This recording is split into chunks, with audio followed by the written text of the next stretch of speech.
हरिया अपनी पत्नी रीता और अपने छोटे बेटे सोनू के साथ रहा करता था। हरिया का परिवार बहुत ज़्यादा मेहनती परिवार था। हरिया के घर की आर्थिक स्थिति अच्छी नहीं थी।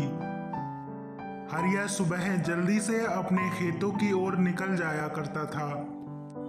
हरिया अपने खेतों में सब्जी की फसल उगाया करता था। हरिया अपने खेतों में बहुत ज़्यादा मेहनत किया करता था। हरिया जो सब्जियां अपने खेतों में उगाया करता था उसको बाजार में बेच दिया करता था। कभी कभी हरिया की बहुत ज़्यादा अच्छी कमाई हो जाती थी।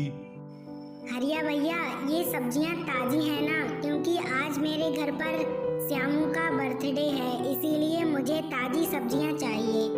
हाँ गायत्री, ये सब्जियां सब ताजी हैं। आज ही मैंने खेत से तोड़ी हैं। यहाँ से कुछ भी ले जा सकती हो।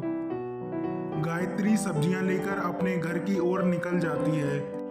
कभी कभी हरिया की बहुत ज़्यादा अच्छी कमाई हो जाती थी और कभी कभी हरिया बिल्कुल खाली रहता था, कोई ग्राहक भी नहीं आता। हरिया की पत्नी रीता एक सुस्मिता नाम की लड़की के घर पर मेड का काम किया करती थी।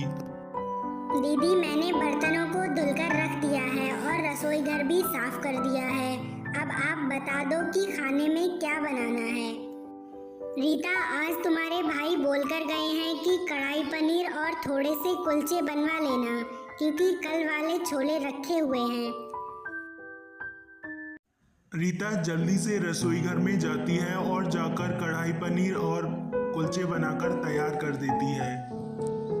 दीदी, मैंने सारा काम खत्म कर दिया है। अब मुझे जल्दी से घर पर जाना है, क्योंकि घर पर पहुंचकर भी मुझे खाना बनाना होता है।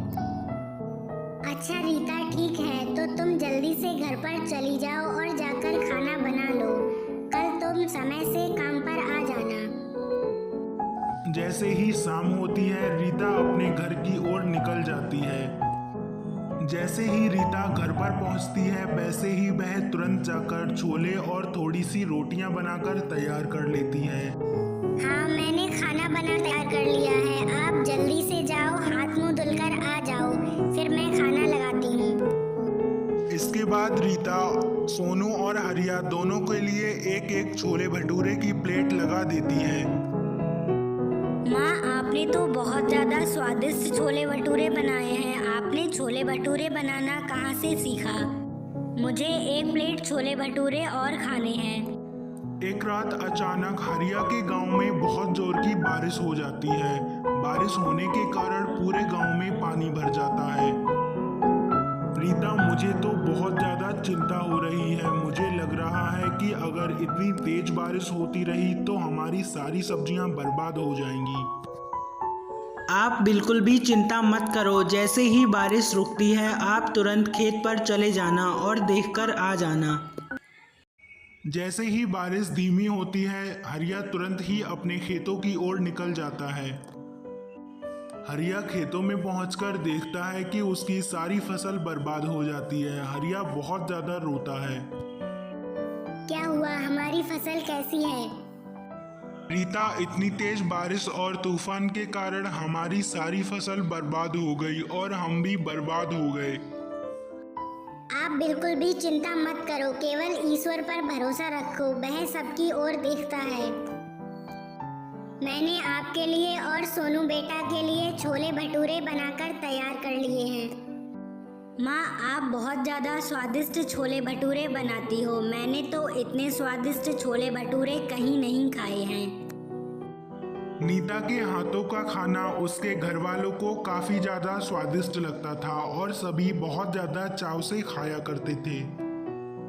हाँ रीता, तुमने वास्तव में बहुत ज़्यादा स्वादिष्ट छोले भटूरे बनाए हैं। मैं तो कहता हूँ कि बाजार में तुम्हें एक ठेला खोल लेना चाहिए। आप तो जानते हो ना कि अभी हमारे पास इतने पैसे नहीं हैं, तो हम अपना नया काम कैसे शुरू कर सकते हैं। रीता, तुम पैसों की चिंता बिल्कुल मत करो। मैं एक सेठ से पैसे उधार मांग लूँगा और अपना नया काम शुरू कर लूँगा। बताओ हरिया, क्या बात है? तुम इतने चिंतित क्यों लग रहे हो? सेठ जी, आपको तो पता है कि तेज तूफान और बारिश के कारण मेरी सारी फसल बर्बाद हो गई है, तो मुझे कुछ पैसों की ज़रूरत है।